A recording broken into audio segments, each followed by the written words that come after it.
Porque la voz del pueblo debe escucharse. Porque el compromiso es con todos los costarricenses. Rolando González y Carlos Roversi, en La Hora que Ortiga. Un programa que saca roncha, crítica, polémica, lo que otros callan.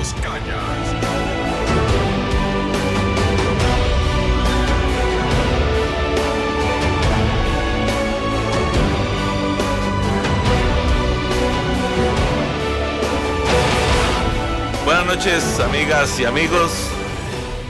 Hoy tenemos al jefe aquí, así que hay que portarse bien, ¿verdad? Hoy tenemos a don Hernando Feifa, con quien vamos a hablar de un tema que es el tema, la ley de radio y televisión, de radio al final de cuentas, que algunos sectores andan tratando de impulsar y que nos parece que tiene que ver con un modelo ecuatoriano al que no nos gusta a los costarricenses, pero bueno, ese será el tema de fondo, después por supuesto con la participación de ustedes, amigas y amigos, cuando venga Fuego Cruzado.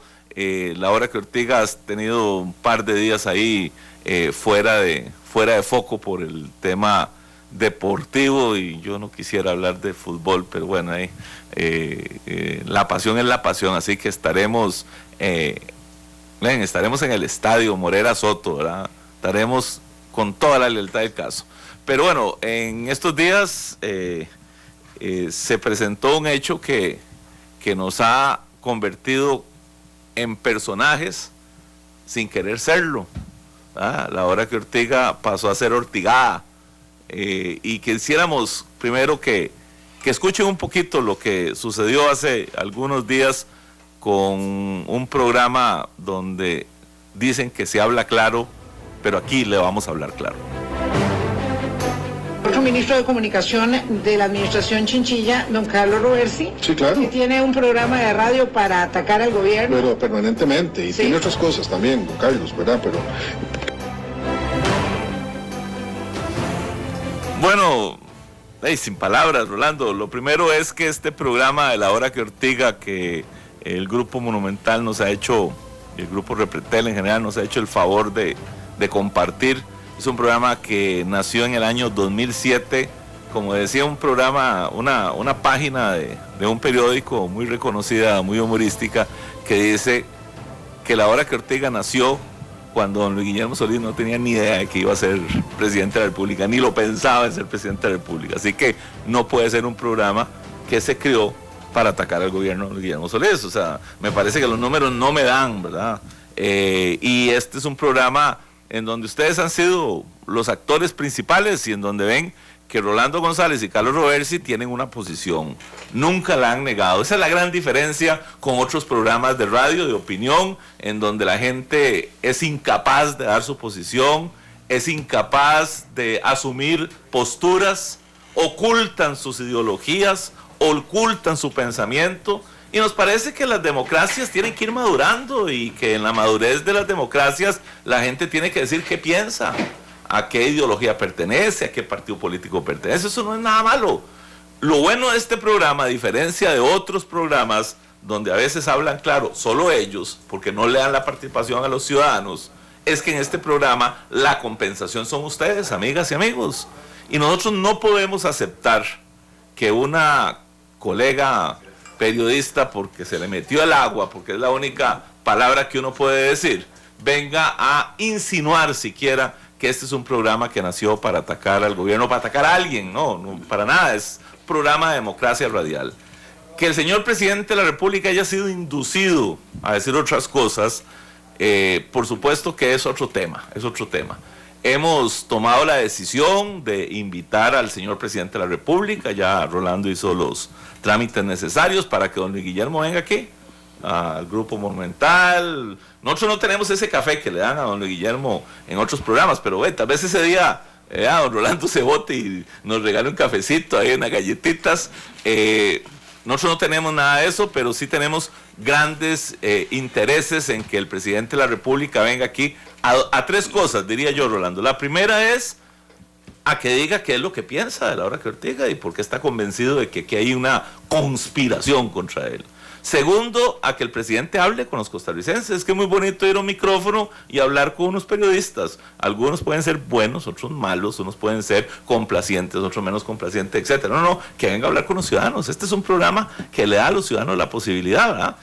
Y lo tercero, por supuesto, para conocer qué es lo que está pensando el señor presidente de la República. Y hay un cuarto elemento que ya es muy particular mío, para que el presidente de la República le diga a la ciudadanía que cuál es la información de qué más tengo yo que le estoy montando la conspiración en redes sociales. Ojalá tuviese yo ese poder, ¿verdad?, de montar en redes sociales las cosas. O sea, la espontaneidad de las redes sociales. Aquí tenemos a alguien que participa mucho en redes sociales, que también va a estar junto con Dobernadas o Feifa haciendo hoy Democracia Radial. Y entonces yo no entendí cuando el presidente insinúa que particularmente yo tengo un grupo de trabajo que maneja redes sociales y que le tiene una conspiración, señor presidente. Entonces, le damos la palabra, señor presidente, lo recibimos aquí con el respeto que se merece y que se merecen todos los costarricenses que han entrado a este programa desde hace más de 10 años, ¿verdad? Porque, repito, este fue un programa que nació antes de que don Guillermo Solís siquiera pensara en ser candidato de un partido político. Las cosas están planteadas. Yo escuché varias veces la grabación para no precipitarme. Me parece muy desafortunada cada una de las dos afirmaciones medulares que se hicieron en cuanto a Laura Ortiga y en cuanto a Carlos Roversi. Carlos no necesita quien lo defienda, lo defiende una vida íntegra, intachable. Es ortigoso, pero igual sigue siendo un profesional balanceado que busca hacer las cosas de la mejor manera posible para el país. Y cuando se habla de redes, pues eso requeriría un enorme equipo, un gran esfuerzo, un patrocinio gigantesco, y no lo tiene el gobierno, o si lo tiene lo disimula muy bien, mucho menos lo vamos a tener los Ortiga. En todo caso, el propio día de los acontecimientos, desde Panamá le mandé un mensaje a don Boris Ramírez, director de prensa de Casa Presidencial, invitando al presidente de la República a que viniera a Laura Ortiga. Don Boris me contestó que las palabras no eran de él, sino de la periodista que lo entrevistó. Está claro, acaban ustedes de oír la grabación, que ambos participaron de las afirmaciones. Esto no va a ir más allá. Hoy lo decimos, hoy lo concluimos. Si el presidente nos honra con su presencia, lo recibiremos con mucho cariño, con mucho respeto, y nos ortigaremos juntos. Y si no nos acepta la invitación, tomaremos nota de que no podemos hablar con línea abierta, como decía Carlos. Terminado ese tema. Tema siguiente, don Rosendo Pujol en la Asamblea Legislativa. Yo creo que hubo dos capítulos de la historia larga, como un silbido de lechero. La gente joven seguro no sabe qué quiere decir eso.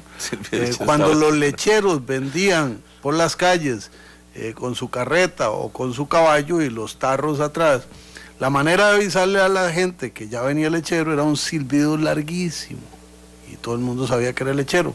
Bueno, hoy la comparecencia fue muy larga, extremadamente larga, pero tuvo dos tiempos. Un tiempo protagonizado por la Unidad Social Cristiana, Liberación Nacional, Alianza Demócrata Cristiana, Restauración Nacional y Renovación Costarricense. Ese grupo de fracciones confrontó al ministro Pujol, lo llevó a niveles de desgaste pero terribles. Yo tengo la presunción de que ningún jerarca sale mal del plenario legislativo. Creía que solo uno lo iba a lograr, creo que hoy otro lo logró. Y el segundo tiempo fue el tiempo de la condescendencia, el Frente Amplio y el PAC, con preguntas muy suaves y más que preguntas, comentarios sobre el acontecer en materia de vivienda. Lo cierto del caso es que fue más que evidente que había falencias de muy diversa índole, y como aquí no se trata de que nos crean a nosotros, las actas de la Asamblea Legislativa son públicas, mañana estarán disponibles o el lunes, y ustedes las pueden leer y verán que efectivamente fue un muy ingrato paso por el plenario legislativo, don Rosendo Pujol. 90... es que arrancaron sin anunciar tiro al blanco. Bueno, ya estamos en tiro al blanco. Sí, y aquí vamos, seguimos. Es que Carlos es un poquillo heterodoxo. Yo soy más cuadriculado. 905-222-0000, el acceso telefónico, La Ortiga CR en Twitter, La Hora que Ortiga en Facebook, para que usted nos acompañe con sus puntos de vista. Bueno, dice John Fonseca que el problema del Prezi es que me huele a que es más morado. Teacher Josué dice, y si se presenta, hagan preguntas porque Vilma Ibarra cuando lo entrevistó, solo sobarle la leva. Vera dice, ánimo señores, ustedes hagan periodismo, nosotros los oyentes somos adultos para tener criterio. Don Luis Guillermo está equivocado. Eric Lectón dice, a Lotico le han dado demasiado pelota a este tema, parece que ortigaron a los Ortiga. Nano 21 dice, es parte de la transparencia, don Luis Guillermo debe aceptar decir las cosas en la cara. Vero dice, por favor suban el audio. Hasta ahora el sintonizo, entonces le vamos a hacer buen caso. Rolando, y un tema que a mí me llamó muchísimo. Perdón, el audio está en La Hora que Ortiga en Facebook, está en La Ortiga CR en Twitter desde el lunes, entonces ahí ustedes lo pueden oír. Hay uno comprimido y uno extenso, y si no, hay un programa colega donde pueden ustedes oírlo. Quiero decir una cosa, Carlos hace periodismo, yo no, ¿verdad? Porque zapatero a tus zapatos. Yo soy un conversador mediático, un comunicador, alguna cosa así. El que es periodista es Carlos. Pero quiero decir otra cosa, a nosotros nos encanta que nos ortiguen. ¿Verdad que sí? Sí, eso es lo que todavía mucha gente no ha entendido. Un experto de la Universidad Nacional dice que el problema del desempleo no es tan grave y que es normal, Rolando. O sea, los mismos que hace algunos años decían que cuando los datos oficiales decían que el desempleo era un 8%, este grupo de especialistas muy respetables decían que era un 18%. Y ahora que dicen los órganos oficiales que es un 10%, estos analistas dicen que no es nada grave, que es muy normal, ¿verdad? Lo raro es que solamente en gente joven, menor de 25 años, el desempleo es de más de 100,000 personas. Entonces aquí estamos como equivocados en los conceptos. Os nunca fue grave y que 100,000 personas no tengan empleo, amigos y amigas. Ustedes me imagino que conocerán más de un muchacho, los padres de familia que nos escuchan, de sus hijos tratando de buscar trabajo, etcétera. Hay un problema de desempleo grave que no es culpa de este gobierno, que es un problema que ha venido generándose desde hace muchos años, que tiene que ver con efectos en la materia del tipo política económica del país, con problemas graves de falta o de renuncia a la inversión en el país, por la tramitología, por un montón de cosas. Aquí no estamos hablando que sea culpa de uno u otro, pero que venga alguien a decir que el problema del desempleo no existe o no es grave, eso sí me suena rarísimo, Rolando. Sí, es muy raro. Cuando estamos con un 10%, nosotros el periodo más duro lo tuvimos con don Rodrigo Carazo. Cuando yo asumí la Dirección Nacional de Empleo, el desempleo abierto era 9.5%. Y ahora que estaba con parlamentarios europeos y latinoamericanos y hablábamos de cifras regionales y más allá de la región, la cifra impacta. Entonces fue parte de la discusión con el ministro de Trabajo sobre si el desempleo es una percepción o es una realidad.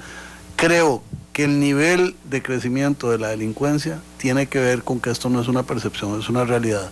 Tenemos en línea a don Gilbert Ureña y a don Jorge Arturo Ruiz. Don Gilbert Ureña, bienvenido, adelante por favor. Muy buenas noches, don Rolando, muy buenas noches para Carlos y para Glenn ahí en cabina. Yo creo que ortigar es ortigar, y el que se siente ortigado, y hay que llegue y ortigue. Difícilmente encontramos programas de opinión donde nosotros los ciudadanos podemos opinar. Doña Vilma Ibarra y la otra señora, que mejor, nuestra voz, dice ella, pero es la voz de ella nada más, que le da la oportunidad a ministros y viceministros y a la gente que a ella le da la gana, nuestra voz, pero el pueblo no puede opinar en el programa de ella, porque si entramos dicen, no, usted no, porque usted no tiene derecho, estamos hablando con el señor ministro, y uno no tiene derecho a decirle al ministro, y es que no estás haciendo nada, por lo menos que tenga la oportunidad de esa. Yo he sentido la hora que Ortiga, don Carlos y don Rolando, y no porque uno tenga la oportunidad de ir ahí, son miren los que tienen la oportunidad de llegar ahí, nada más que llamen a don Carlos y a don Rolando, y se les da la oportunidad, creo yo, como me la dieron a mí, se la dan al pueblo en general, de ir y conversar ahí, decirles a ustedes que no les gusta de ustedes, o que no les gusta el presidente, o que no les gusta del pueblo. Un pueblo que no tiene derecho a opinar es un pueblo que está muerto. Y nosotros por lo menos, como taxistas que somos, siempre opinamos y participamos de una serie de programas de opinión que no todo mundo tiene la oportunidad de opinar. Entonces, eso que usted acaba de exponer ahí, don Carlos, lo que se dijo en ese programa, ¿verdad? Ni tú ni fa. Don Rolando, usted es fiel testigo, ya termino, de que en el foro que usted organizó, yo hice una pregunta que no me fue contestada. ¿Por qué en este país se le da solo publicidad a los grandes, a los que entrevistan a ellos para acomodarse? Como dicen ahí en Repretel, en Canal 11, a veces en un programa que hay, te estás acomodando. Así es que adelante con la hora que Ortiga, y cualquier gobierno que quiera llegar ahí, yo sé que va a ser bien recibido y el pueblo va a bien recibir lo que ellos lleguen a opinar. Muy buenas noches. Muchas gracias a don Gilberto Ureña. Yo quiero hacer una precisión y la voy a dejar clara. Nosotros no entramos a calificar ningún programa colega. Son estilos diferentes. Y realmente cuando uno habla, en el caso de las dos personas que han sido mencionadas, hay años de ejercicio profesional extraordinario, sólido, que se defiende por sí mismo. Son maneras de abordar las cosas. A nosotros, desde que empezamos, nos ha gustado la línea abierta y nos divertimos muchísimo, y cuando nos aturuzan nos divertimos más, pero no pretendamos que la modalidad nuestra sea aplicable a todos los programas. Lo digo porque indistintamente de que nos estemos raspando la pintura con una distinguida productora radial, el respeto y la consideración siguen intactos tanto para ella como para una amiga, compañera, directora y figura admirada que es Amelia Rueda. Jorge Arturo Ruiz desde San Miguel, don Jorge Arturo Fonseca desde Nicoya. Volvieron los Jorges, hace días no aparecían guapiados, que llamaríamos ahí en San Joaquín de Flores. Don Jorge Arturo Ruiz, ¿qué nos dice? Buenas noches, don Rolando. Buenas noches, Carlitos. Acuérdense que estamos en tregua. Estamos en tregua, sí. Sí, grandes Heredia, grandes. Miren, los disfruté, los gocé. Y yo sé que aquí a ese impacto lo hacemos papilla. Vea, don Carlos y don Rolando, yo también oí el programa ese día, pero mire, yo me acuerdo cuando en un programa entrevistaban a don Oscar, la poña, para don Oscar eran guantes de seda, y para los de este gobierno son guantes de box, los de esa señora, ¿verdad? No de Vilma, sino de nuestra voz. Otra cosita, mire, que ustedes le tiran duro a este gobierno, mire, eso es innegable, más Carlos, ¿verdad? Dios guarde. Claro, Carlitos, sí, usted, sí. Mire, Dios guarde el día que ustedes les cobren el primer chorizo a este gobierno. Mire, ese presidente queda sin pellejo. Ustedes lo van a despellejar. Y la última, para darle campito a otro, al compañero Gerardo Barrantes. Oiga, ustedes lo apalearon. No volvió el hombre. Oigan, la última... No, está en la línea, Sí, Gerardo, mire, estoy con usted totalmente en lo que dijo en la última vez. Claro que para ellos es oscuro y para mí es claro. Porque no puedo estar de acuerdo totalmente con ustedes siempre, ¿verdad? Entonces ese sería mi punto de vista. Y la última, que en todos los programas de radio escucho al señor de la Cruz, el que era el naranjazo, que inclusive yo me fui de pollo votando por él. Sí, don Vladimir, claro que sí. Mire cómo se despotrica contra Venezuela. Yo sé que fue embajador y que tuvo el partido del naranjazo, o sería que el naranjazo era un partido tureca de liberación. Buenas noches. Buenas noches, hay que preguntarle a don Vladimir. Tenemos a don Jorge Arturo Fonseca de Nicoya y después a don Gerardo Barrantes, y cerramos el círculo de llamadas en esta fase. Buenas noches, Rolando, y buenas noches a Carlos. Buenas noches. Hay una cosa importante, en honor a la verdad. Con Vilma Ibarra, ella es demasiado apasionada. Como amante debe ser fabulosa. Pero el problema fue que ella, las afirmaciones yo las escuché. Pero en honor a la verdad, ella algunas veces ha abierto el programa y permite la participación de los oyentes. En este caso no. Hay una cosa muy importante que usted debe saber, Rolando, y me tiene que ayudar en este aprieto. Dice el alcalde de Nicoya que mientras haya alguna alcaldía que no cumpla con los requisitos del Banco Interamericano de Desarrollo, no le giran dinero. O sea, la idea es que todas las 81 alcaldías caminen al unísono en los proyectos. Si alguna alcaldía se atrasa, no hace la calle, no hace los presupuestos, o es un alcalde vagabundo, los demás alcaldes tienen que esperar a que ese alcalde eche adelante. Eso es gravísimo por una razón, porque aquí en Nicoya ya hay varios proyectos listos con los estudios, y estamos esperando que 20 alcaldías en este momento, no sé de qué partido son ni me interesa, están atrasados ni siquiera con la primer parte del proyecto. Entonces, desgraciadamente, por 20 alcaldes que no están al unísono, no están sintonizados, el resto de la población o el resto del país tiene que esperar a que ellos les dé la gana o quieran hacer los proyectos necesarios. Muchas gracias. Para que esto camine. Muchas gracias, don Jorge Arturo Fonseca. Estamos en La Hora que Ortiga, 905-222-0000 para la siguiente sección. La Ortiga CR en Twitter, La Hora que Ortiga en Facebook. Terminaremos tiro al blanco, entramos con buena nota y luego vamos con fuego cruzado para hablar sobre el proyecto de ley para regular la radio y la televisión del país. Don Gerardo Barrantes. Perdón. Adelante. Sí, buenas noches, don Rolando. Buenas noches. Carlos. ¿Cómo se llama? No sé, quería que me permitiera referirme rápidamente, aunque sea de una manera atropellada y comprimida, a lo que pasó la semana pasada. Pero rápidamente también quisiera tocar ese asunto con estas dos señoras periodistas. Doña Amelia Rueda, no me explico cómo es que le dan tanta pelota a esa señora. Para mí esa señora está ahí de periodista como pudiera estar de cocinera en una soda de cuarta categoría. Don Gerardo, perdone, pongámonos de acuerdo. O nos respetamos o se acabó la participación. Está bien. De todas maneras veo que no se divierte mucho cuando yo digo... No. Es que cuando usted habla de una persona que tiene el historial de Amelia Rueda, me parece que hay que entender que tiene una dimensión, una magnitud, un estilo en el que tal vez usted no coincida, pero su condición profesional no está en discusión. Pero anteriormente, pues que no hay participación popular, ella es como muy bueno, eso es un enano de otro cuento, un gigante de otro cuento. Es el modelo. El nuestro es abierto, otros colegas no lo tienen así. Entonces, eche para adelante con su Ortigada, pero dejemos quieto ya el tema de las colegas. El asunto está así, digamos, yo no sé, todavía no me explico cuál fue, por qué se enojó usted la vez pasada. Me parece, tengo la idea de que usted se enojó porque yo le había llamado rufianes a los nicas, ¿es así?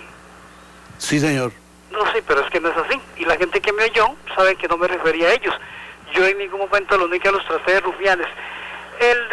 Vertí una opinión, mi visión, mi versión de las cosas que ustedes más o menos conocen, que viene siendo algo así como variaciones sobre un mismo tema, porque soy muy constante, soy muy ¿cómo se llama? Muy apegado a mi discurso, y pues introduje un término que si se quiere es un poco grueso, y sí, hablé de rufianes, pero me refería pues a aquellos que durante los últimos 30 años desmontaron y han desmantelado el sistema social costarricense, pues para quedarse con el negocio de los servicios públicos.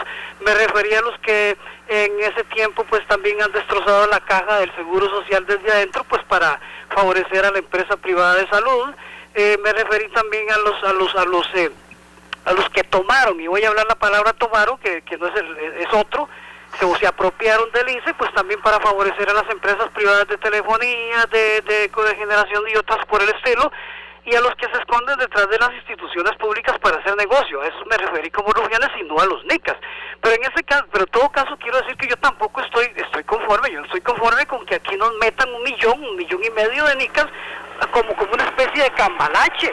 Eso puede ser una ventaja para las personas que han promovido eso, para los políticos y la gente que han promovido la política migratoria de puertas abiertas para esa gente como una especie de trato, y les puede convenir a ellos pues porque tienen mano de obra barata. Muchísimas gracias a don Gerardo Barrantes por su participación. Solo por variar tenemos enfoques distintos. Cuando hablamos de zafra, hablamos de café, hablamos de algodón. En la otra época la mano de obra nicaragüense ha sido determinante. Eso no es un tema político, es un tema de migración laboral.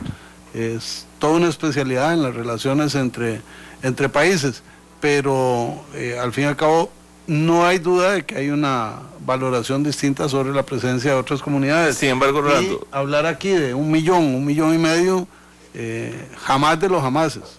En Costa Rica, si se llega a cifras extraordinarias, habrá 500,000 de extranjeros, sumando todos. sin embargo, yo aprovecho este tema para uno que traía ahí dentro de las anotaciones de Tiro al Blanco, que es la preocupación que me nace constantemente de ver la forma en que el gobierno de Nicaragua se está armando hasta los dientes.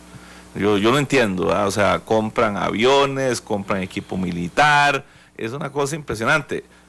Uno podría decir, si es un país del sur o del norte de América, es una decisión. A mí me preocupa que sea el hermano país de Costa Rica, o sea, aquí a la par de nosotros, ¿verdad? Que Nicaragua se esté armando. Por un lado, primero por la injusticia con un pueblo que tiene graves problemas sociales y económicos para que gasten plata en eso. Pero segundo, es un problema de seguridad geopolítica y de seguridad del país. Y mientras tanto, nosotros no tenemos trocha, mientras tanto, nosotros no tenemos caminos, mientras tanto, nosotros no tenemos nada, ¿verdad? Y Nicaragua se arma en una forma incluso exagerada y no sé por qué. La verdad es que no entiendo por qué, si es por el conflicto que ha tenido con Colombia, si es porque tiene problemas internos, no sé, pero a mí sí me deja preocupado y por eso hemos querido darle sentado. A Carlos vamos a darle un cajón blanco en lugar de una cajita blanca, ¿verdad? Imagínense ustedes, con las amistades que tiene Maduro y Remaduro, esto es fácilmente explicable, y más cuando el presidente Maduro se deja decir que va a liquidar a Estados Unidos si llega a una guerra. Imagínense ustedes, pónganse a pensar.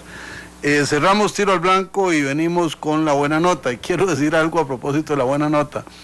Desde que renació el programa el 1 de septiembre, se ha mantenido esa sección, y probablemente el 90-95% de los comentarios de buena nota han sido sobre hechos del gobierno de la República que consideramos positivos. Paradójico, pero así es.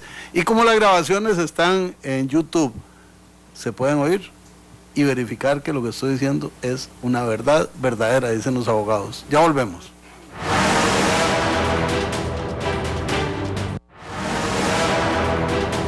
Esto fue Tiro al Blanco, donde decimos las verdades que incomodan a muchos.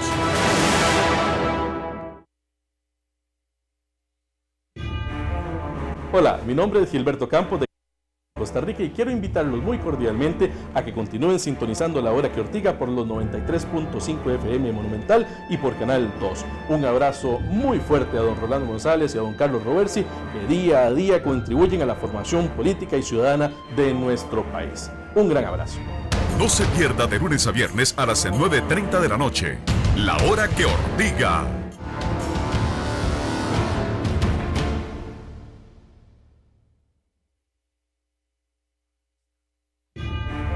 Hola, soy Lorena Vázquez. Los invito a disfrutar un programa como La Hora que Ortiga con Rolando González y Carlos Roversi. De lunes a viernes, todas las noches, un programa directo y claro. Compartimos con estos dos analistas, yo como analista político, en un momento en que Costa Rica requiere de un análisis profundo permanentemente de quienes le damos seguimiento a la vida política nacional y a temas de gran trascendencia para los costarricenses. No se pierda de lunes a viernes a las 9:30 de la noche, La Hora que Ortiga.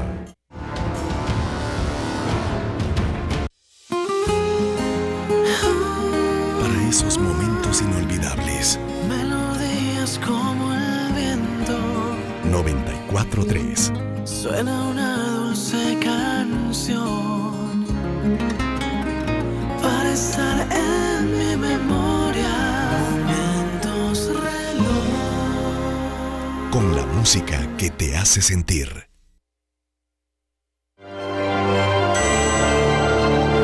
La buena nota de hoy es singular.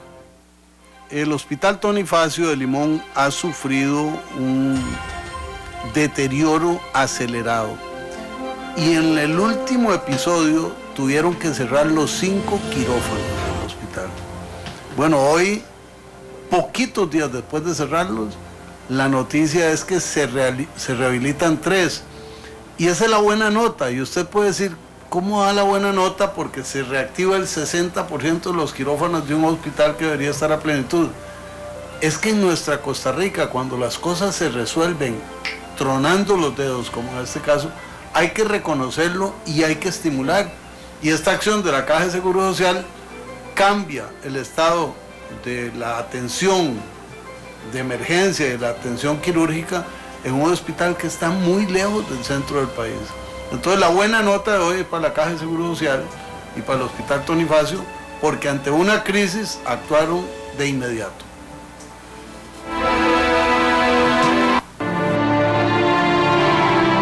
Esto fue Buena Nota, donde aplaudimos la importancia de las buenas acciones.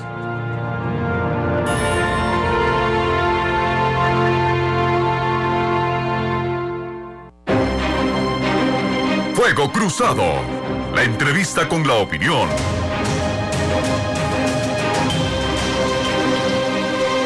Volvemos, amigas y amigos, ahora en Fuego Cruzado hablaremos con dos figuras que representan mundos distintos. Hernán Azofeifa es gerente de Central de Radios. Mario Redondo es diputado de Alianza Demócrata Cristiana. En el mundo de la radio y la televisión se ha recibido con preocupación un proyecto construido o apadrinado por el Ministerio de Ciencia y Tecnología para regular radio y televisión, y en la Asamblea Legislativa ya ha habido reacciones al respecto. Entonces vamos a pedirle a don Hernán Azofeifa y a don Mario que cada uno en 2-3 minutos nos haga un resumen de lo que contiene este proyecto, y después vamos a realizar un intercambio sobre los alcances de esta iniciativa del gobierno de la República. Tal vez nada más para dejarlo también presentado ahí, son dos proyectos. Hay uno que viene del gobierno de la República y hay uno que viene de una cosa que se llama la Red de Medios e Iniciativas de Comunicación Alternativos, en donde está algunas universidades, al parecer el Colegio de Periodistas y algunos otros ONGs que ha sido presentado o que estaría presentándose en las próximas días o horas a través de Iniciativa Popular. Ninguno de los dos está en la corriente legislativa todavía, pero ya son tema de discusión. Don Hernán, bienvenido a su casa. Muy buenas noches, don Mario, don Rolando, don Carlos, y por supuesto un saludo muy especial a todos los radioyentes que nos hacen el honor todos los días de estar escuchando Radio Monumental. Decía Thomas Jefferson, por ahí del año 1780 y tantos, que entre un gobierno con prensa y una prensa sin gobierno, sin duda alguna se quedaba sin gobierno, que prefería la prensa. Y para evitar que me caigan algunas ortigadas ahora en las llamadas telefónicas, voy a dejar planteado algunos temas fundamentales. Primero, la industria de la radiodifusión ha hecho en los últimos 15 años probablemente tres intentos en la Asamblea Legislativa por proponer un proyecto que sustituya a la actual ley de radio de 1954, los cuales han sido infructuosos. Entonces, dejando claro, la industria de la radio ha estado consciente y ha querido modernizar la ley de radio que sea consecuente con nuestros tiempos.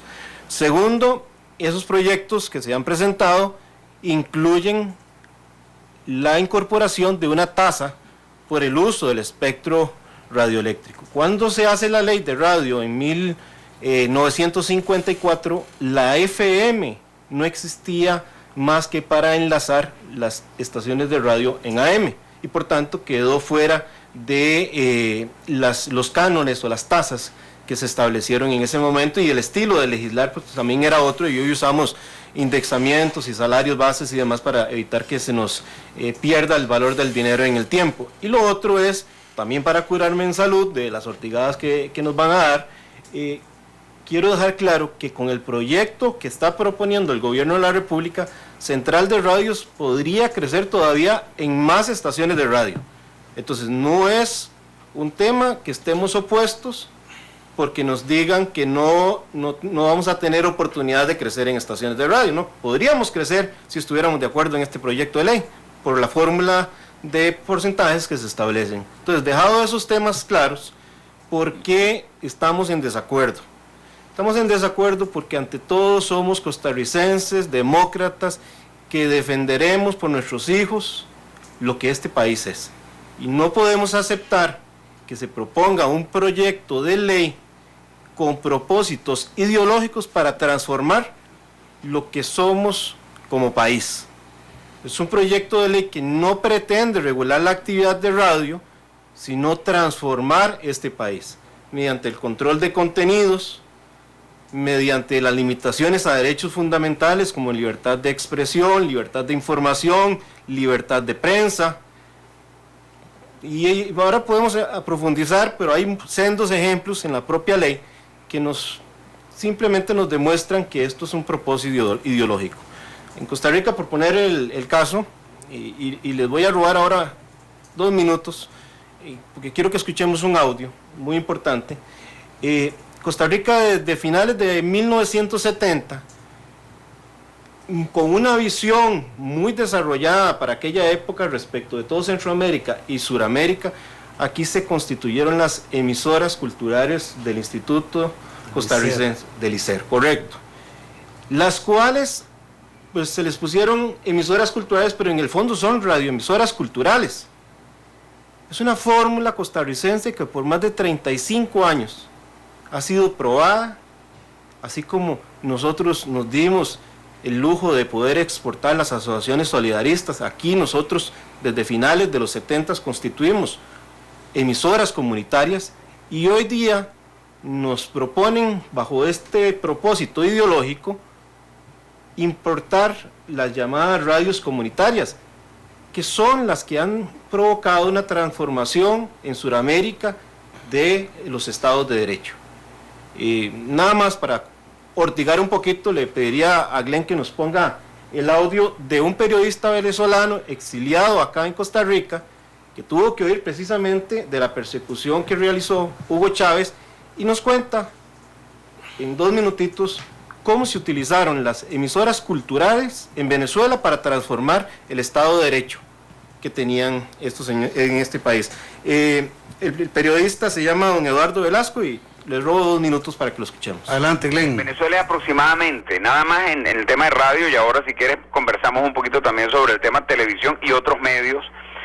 Hay aproximadamente unas 475 emisoras de radio en todo el país. De esas 475, más de 70 emisoras fueron cerradas por el régimen bolivariano, desde la época del señor Chávez hasta ahorita, la época del señor Maduro, y de esas, de 79 más o menos son del Estado, son 79 emisoras, de las 472 son del Estado, y de esas 472, 243 emisoras son comunitarias, que están manejadas por comunas que dependen directamente del partido de gobierno, que es el Partido Socialista Unido de Venezuela. Eso ya nos da una idea, y además hay un montón, hay por lo menos 210 emisoras que tienen una amenaza de cierre encima. Si tú sacas las cuentas, te verificas que prácticamente no hay emisoras que no estén bajo el potencial cierre, sino es que ya han sido cerradas por el régimen. Eduardo, quería preguntarte 2 cosas de las que nos acabas de decir.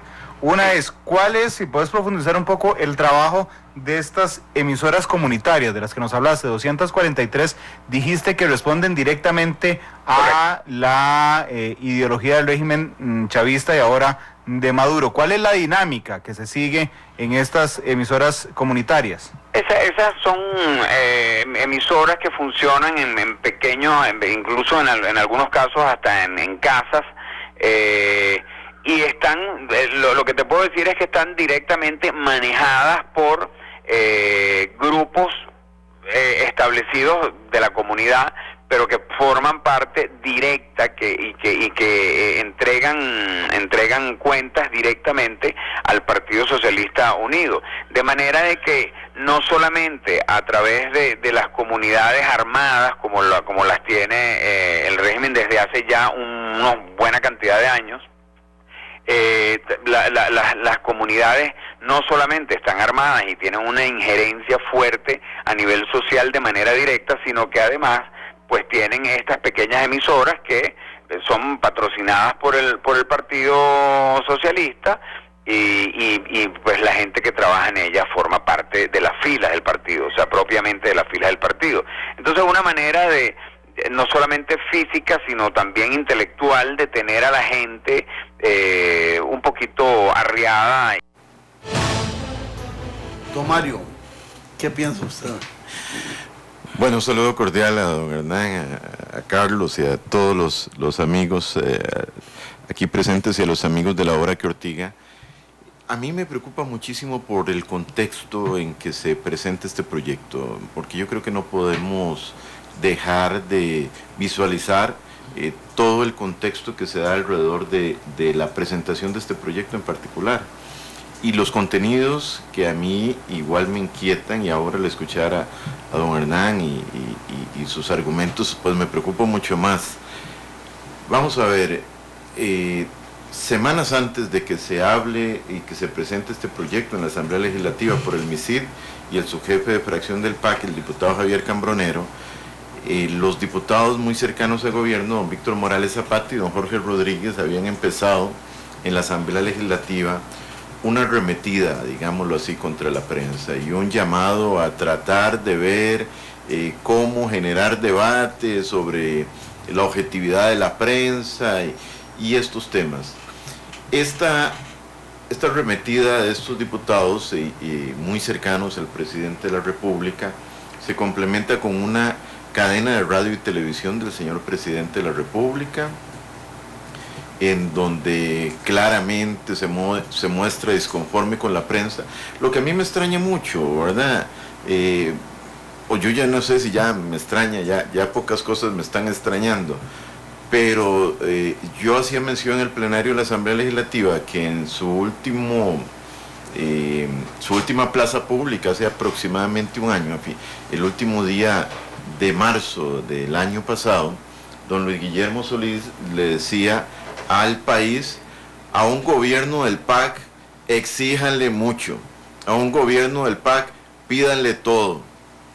Pero de ahí ese discurso de tolerancia y de apertura y llamando a la gente a exigir, se ha convertido muy rápidamente en un discurso de intolerancia ante la crítica. Y el presidente no solo se queda con la cadena de televisión el domingo, sino que en la conferencia de prensa del martes inmediato hace insinuaciones muy peligrosas, que quien revise esa entrevista de la conferencia de prensa, las consultas, podrá observar manifestaciones del presidente sembrando duda sobre los intereses económicos alrededor de los medios y sobre una serie de temas que a mí en particular me inquietaron, me preocuparon, porque evidentemente mostraban algo que no era todo lo que se estaba diciendo. Bueno, y en ese mismo contexto, el día jueves se presenta un proyecto de ley en la Asamblea Legislativa, en un foro, el MICID lo pone ahí como un borrador, que para mi gusto y en el contexto yo lo observo como asomar el garrote, decir, bueno, vamos a seguir en ese problema, aquí tenemos esto, ¿verdad? Y ustedes dicen si lo promovemos, si vamos para adelante, o si nos quedamos calladitos con este tema.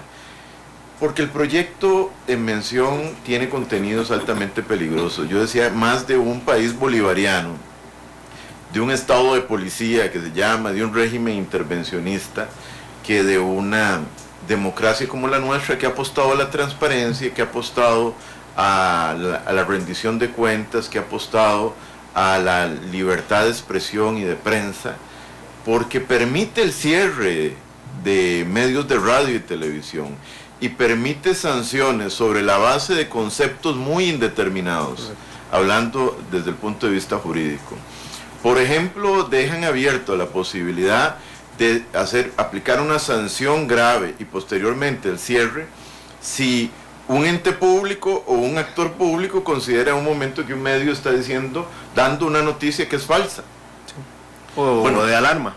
Exacto. ¿Y quién determina que es una noticia falsa? ¿Sobre la base de qué criterios objetivos se puede hacer eso? Bueno, esos argumentos son precisamente están vinculados a lo que en algunos países, donde se han cerrado ya medios de comunicación, donde se ha arrinconado a la prensa, donde se ha ido contra las libertades públicas, por ahí ha empezado, exactamente. Por normativa de esa que la esconden, el proyecto tiene algunas cosas positivas, yo no lo quiero desconocer, pero escondida entre las cosas positivas hay cuestiones gravísimas, gravísimas y verdaderas amenazas a la democracia, a las libertades públicas, a la libertad de expresión y de prensa, que yo creo que no podemos dejar pasar inadvertidas, porque repito, uno tiene que interpretarlas en el contexto histórico, con los antecedentes que existían en el momento en que se dan, y que se sigue repitiendo, porque lo que ustedes señalaban en el programa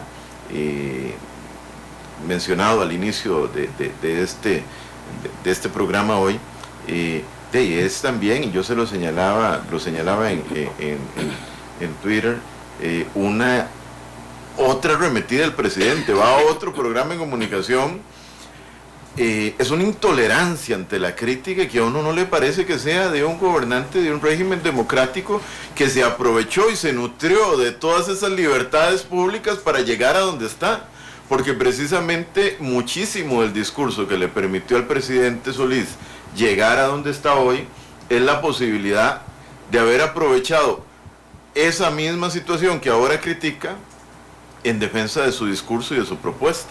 Estamos en la hora que Ortiga, hoy hablamos con el diputado Mario Redondo y con el gerente general de Central de Radio, don Navazo Feifa. Tema, las iniciativas para regular la radio y la televisión en nuestro país. Bueno, primero, Mauro, Luis, Brian y Coqui son 4 muchachos que nos escuchan casi todas las noches, están allá en Moravia.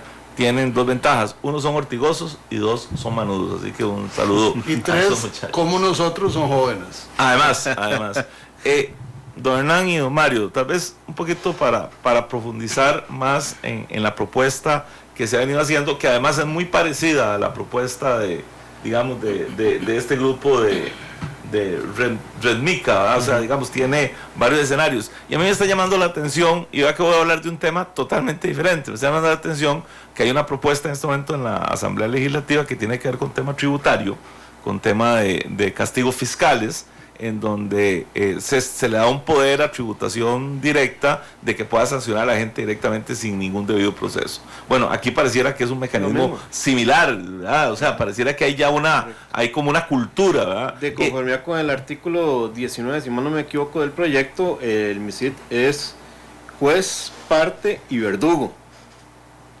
Sí, pero, y además el MISID, ¿verdad? Porque a mí me llama la atención otra cosa.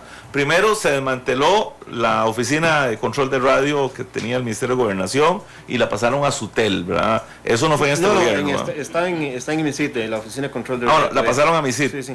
SUTEL es como la parte que está llamada a fiscalizar la parte técnica. O sea, desde la perspectiva empresarial y desde la perspectiva política, ¿qué es lo que está pasando? O sea, ¿cuál es la intención? Digamos, las universidades, incluso la Universidad de Costa Rica tiene su propia emisora de radio y su propia televisora, pero aquí se meten las universidades y se meten sectores sociales. Carlos, yo estoy convencido, esto es un tema ideológico. Costa Rica tiene aproximadamente 149 estaciones de radio. Estamos hablando de un promedio de una estación de radio por cada 30,000 habitantes. Para los amigos, hay ciertas falacias que se están usando para justificar y para mí esconder el tema ideológico de fondo, como democratización del dial. Y vos bien lo decís, Carlos, aquí tenemos radios de corte religioso, radios comunitarias culturales, radios públicas, radios de universidades y radios del sector privado.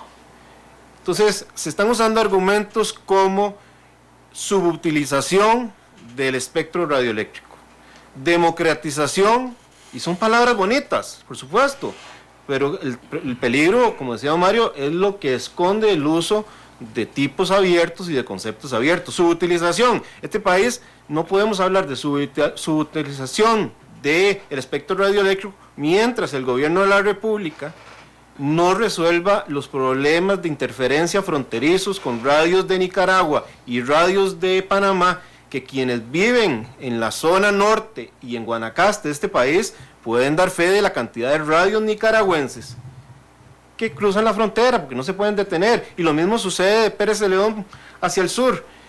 ¿Qué es lo que sucede? Bueno, Costa Rica nunca logró alcanzar un convenio de empeine, es decir, si Monumental opera en la frecuencia 93.5, las panameñas o nicaragüenses deberían operar en la 93.7 y no vamos a chocar nunca. 1. Y 2, los mínimos acuerdos sería decir, los puestos de transmisión que estén cerca de las partes fronterizas usen antenas de tal tipo, direccionales, para que solo apunten para sus respectivos países, no omnidireccionales, es decir, 360 grados, la altura de las torres tal, la potencia de los transmisores tal. Entonces, cuando la SUTEL hace un estudio y dice, es que tantas radios no entran en tales partes de este país, no se puede entrar porque estamos siendo cubiertos por radios nicaragüenses, y ya la historia nos ha demostrado que en el momento en que las radios nacionales suben la potencia de los transmisores, lo mismo hace la contraparte fronteriza. Segundo tema importantísimo, el gobierno tiene que aclararle al sector empresarial, al sector de la radiodifusión, cuál es el futuro, cuál es la política pública que va a regir este medio. Cuando se habla de digitalización, no estamos hablando de 2 pesos lo que cuesta un transmisor. Entonces, si en el anterior gobierno de doña Laura se hizo una comisión para hablar de radio y televisión digital, y ya el tema está muy avanzado en la parte de televisión, no así en el tema de radio, un empresario costarricense no puede, y hablo también por las radios culturales, las radios universitarias, no puede arriesgar a invertir 100,000 colones en un equipo de radiodifusión, sabiendo que tal vez a la vuelta de 2 o 3 años el gobierno dice, vamos a la digitalización de la radio. Es falta de una política pública. Dice José Rafael Flores, tiene que haber una nueva ley de radio y televisión para que los medios de comunicación paguen sus impuestos al valor presente, ya que perdone, don Rolando, está equivocado. Que está cruzando correcto. Impuestos, el impuesto de la renta, impuesto de venta, lo pagan todos los medios. Hay un tema con el caso de la radio, pero eso es un tema del impuesto de ventas, pero el impuesto de renta lo pagamos todos, y lo pagamos por nuestra rentabilidad. Como decía al inicio, la radio nunca ha estado en desacuerdo de no pagar una tasa, pero no ha sido responsabilidad del empresario de radio, que en 3 ocasiones diferentes en los últimos años no haya pasado un proyecto de ley. Entonces, estamos conscientes. Ese es el costo de la frecuencia. Ese es el uso, pero el tema aquí es querer confundir lo que se debe pagar. Es decir, la frecuencia de radio que tenemos en Monumental es exactamente la misma que puede tener Radio Casino, Radio Punta Arenas, Radio Colombia, etc. ¿Por qué el empresario de radio tiene que pagar por su éxito si la frecuencia es exactamente la misma? La misma canción, por ejemplo, de Shakira suena en alguna de nuestras emisoras musicales como suena en otra estación de radio. Pero ¿qué es lo que hace diferente que nuestras estaciones de radio tengan más o menos audiencia que otras? El talento, la inversión en equipos, y esto es lo que genera mayor audiencia, y si genera mayor audiencia genera inversión publicitaria. Entonces no se puede castigar tampoco al empresario de radio para que pague por su éxito, porque entonces se premia al mediocre, y cuando hablamos de un bien tan importante y escaso como es el espectro radioeléctrico, entonces se le debe dar un buen uso. ¿Y por qué castigamos entonces al que es exitoso? Don Mario, ¿cómo ve el panorama para este tema en la Asamblea Legislativa con el argumento de que hay que democratizar el acceso a la radio y la televisión? Mire, yo creo que la democracia costarricense más bien se ha fortalecido de lo que hemos tenido. Yo no sé qué habría sucedido en este país si nosotros no hubiésemos tenido la libertad de expresión de la que ha gozado este país en los últimos lustros. Aquí, yo sé, y obviamente la prensa no es infalible, se ha equivocado en algunas oportunidades, uno u otro medio indudablemente se ha equivocado, pero yo creo acá como en la misma línea de la frase que usaba don Hernán hace un rato, no sé si era de Thomas Jefferson. Correcto. Yo creo que aquí es mejor pecar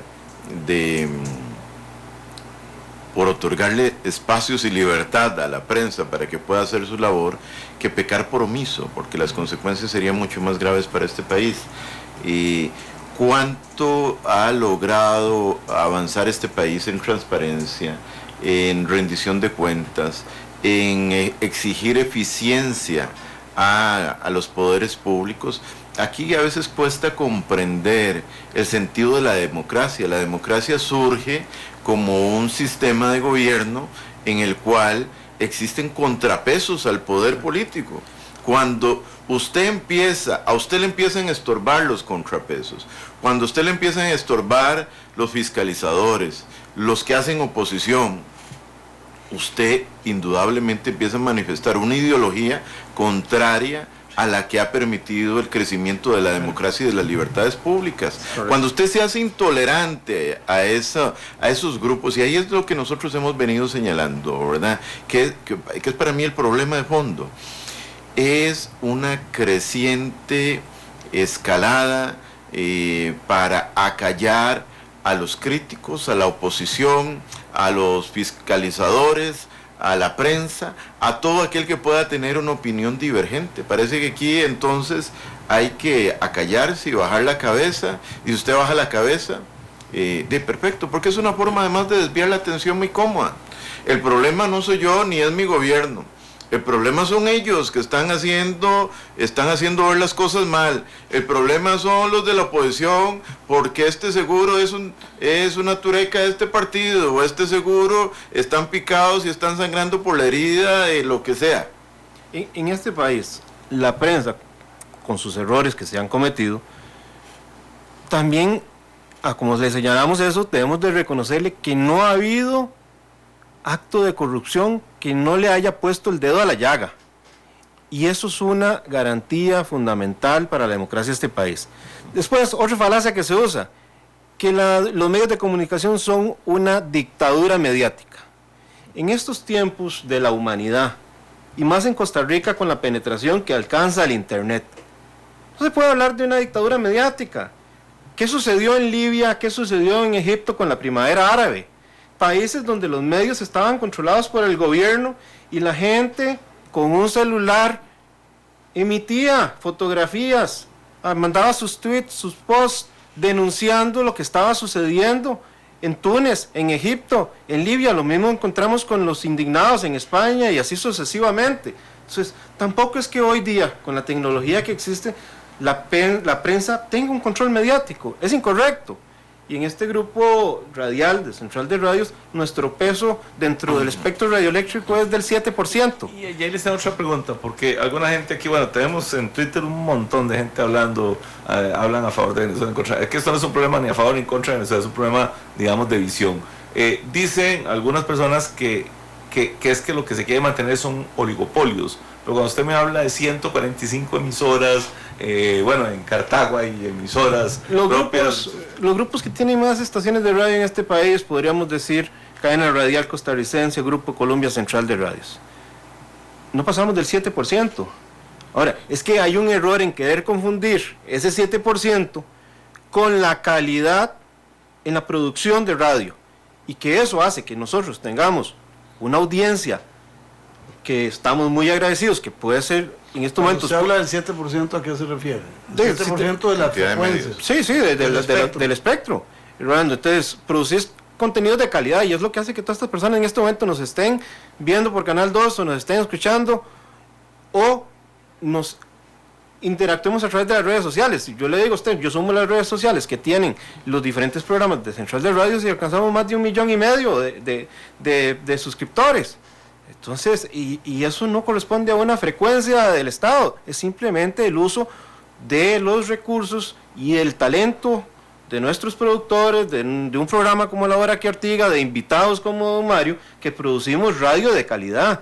Y eso no se puede poner con un dedo y apretar la llaga para criticarlo. Es decir, tiene que premiarse la calidad. Es decir, no se trata de decir y confundir, tratando de equiparar audiencia, calidad de audiencia, cantidad de audiencia, con el uso de una frecuencia de radio como Monumental. Don Hernán, para llegar a este proyecto, ¿le dieron participación a los sectores privados? ¿Se les escuchó? Se invitó al sector de la industria de la radiodifusión, se le envió el proyecto una semana antes. Estamos hablando de un proyecto, no me acuerdo, más de 50 páginas, que era imposible de tener listo para ese taller. Segundo, se invita a un taller en el cual el empresario de radio desconoce cuál es la metodología. Se supone que es un taller para construir, pero ¿cuál es la metodología? Voy y hago observaciones que se apuntan y legitimo con eso luego la presentación del proyecto en la Asamblea Legislativa, o es realmente sentarnos a construir. Bueno, no se pudo evacuar a tiempo por parte del MISIT de qué exactamente cuál era la metodología de ese proyecto, y después tampoco el proyecto permite ponerle parches ni remiendos. Es que es un proyecto inviable por su control ideológico, por el cambio de modelo. Como decía, no es un tema de la radio, porque si fuera por crecer frecuencias, nosotros estuviéramos apuntados ahí, creceríamos a más de 10 frecuencias de radio en FM. Pero es que no se trata de eso. También somos costarricenses y apreciamos la democracia que tenemos, y no podemos permitir que se transforme de la noche a la mañana, ni se creen portillos para que dentro de unos años nuestros hijos vivan como en Ecuador o vivan como en Venezuela. Imposible, no se puede aceptar. Dice Carlos Espinosa, me gusta el programa hoy, deben despertar al pueblo acerca de lo que quieren hacer con la libertad de expresión. Y sigue ahí. Imagínense, Rolando, que el gobierno puede declarar estado de emergencia, y aquí hablemos de 2 estados de emergencia: la que constitucionalmente dicta la Asamblea Legislativa suspendiendo los derechos constitucionales, o la declaración de emergencia del volcán Turrialba. Y bajo esta ley, el gobierno asume el control temporalmente, bajo figuras que uno no entiende cómo es esa temporal, quién define qué es temporal, y asume el control. Imagínense en eso en la época electoral. Declaración de emergencia porque hay un problema del agua en Guanacaste, y asume el control de los medios de Guanacaste en medio de un proceso electoral. Peor aún, dirían nuestros campesinos y nuestros gente de pueblo, si a la estación de radio se le quema un transmisor, no puede sustituirlo si antes no cuenta con una autorización del MISIT. Estamos en época electoral. ¿Cuánto creen ustedes que le podría demorar a Monumental que le entreguen ese permiso, cuando el gobierno considere que la estación de radio no es agradable a sus ojos? Sí, peligrosísimo, peligrosísimo. Yo creo que indudablemente el proyecto contiene por escondiditos ahí, casi que de acalladito, una serie de cuestiones que definitivamente son impropias de una democracia como la nuestra. Y a uno le sorprende, ¿verdad? Que uno dice, ¿será que se les pasó, que no se pudieron dar cuenta, que no lo sopesaron? Pero no deja de preocuparse cuando lo ve en el contexto y con los antecedentes que se dieron y los precedentes también que se han venido señalando con posterioridad, repito, en el marco de una creciente intolerancia ante la crítica, ante la oposición, ante las opiniones divergentes. Todo ese tipo de cosas definitivamente son de cuidado. Yo creo que los costarricenses tenemos que estar apercibidos, ¿verdad?, para tratar de evitar que este tipo de cosas. ¿Qué puede pasar en la Asamblea? Pues yo le aseguro que un proyecto de esta naturaleza, si se presenta hacia el Congreso, le esperará un calvario muy difícil, porque muchos de nosotros vamos a hacer lo imposible para que una iniciativa así no prospere. Sería atentar contra nuestra democracia. Muchísimas gracias a don Mario Redondo y a don Hernán Sofeifa. Dice Glenn Montero, que es al final de cuentas como el que pone, puede seguir hasta las 11. El capitán del barco. Ya llegó Marquito Ramírez, entonces denle, ¿verdad? Muchas gracias, amigas, amigos. Tal vez hay una pregunta ahí que nos dicen. Sí, nos dicen que si vamos a invitar al MISIT o a la red esta de comunicación alternativa. Por supuesto, eso es un medio y eso es parte de la radio. O sea, que si estamos condenando desde el principio la ley Cali como está planteada, bueno, cada quien asume sus posiciones. Yo sí. O sea, porque esta es una discusión que tiene ya no días, tiene meses y cuidado si no tiene años de estar dándose. Igual vamos a hablar también con la gente que trabaja en televisión, que aquí se hace, pero realmente el eje central de radio es el radio. Canal 2 es un complemento importantísimo. Este tema empieza, porque don Hernán Sofeifa decía algo, aquí hay un elemento ideológico. ¿Cómo vemos los medios de comunicación? y vamos a cruzar puntos de vista, porque eso es lo que nos hace crecer. Y por eso, en mi caso que soy tan rajón, digo que en este programa hacemos democracia mediática. ¿Se acuerdan? Antes hablaba de democracia radial. Bueno, ahora estamos en radio, estamos en televisión, en YouTube, en Twitter, en WhatsApp, en Facebook. Y eso potencia la comunicación y el crecimiento. Muchísimas gracias, amigas, amigos. Vamos cerrando nuestro programa de esta noche. Nos encontramos nuevamente mañana. Porque como a mí se me cruzan los jueves con los viernes, se me acercan. Mañana retomamos mucho la presencia del ministro de Vivienda. Hoy mañana viene la gente del Foro de Vivienda. Mañana vamos a hablar con el Foro de Vivienda para ver su balance sobre el acontecer de los programas de vivienda en este país. Muchas gracias, don Mario. Muchas gracias, don Mario. Muy buenas noches. Nos despedimos. No me dieron los créditos, entonces yo me quedo pendiente, porque hay que decir que están Glenn Montero, Marco Ramírez, y en Canal 2 Rodolfo Chacón, Olman Rímola, Rigo González, Carlos Roversi y este servidor. Nos despedimos y mañana volvemos a ortigar.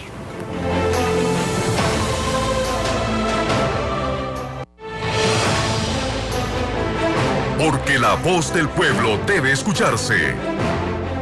Porque el compromiso es con todos los costarricenses.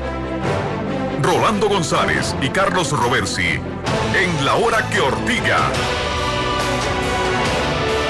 Un programa que saca roncha, crítica, polémica, lo que otros callan.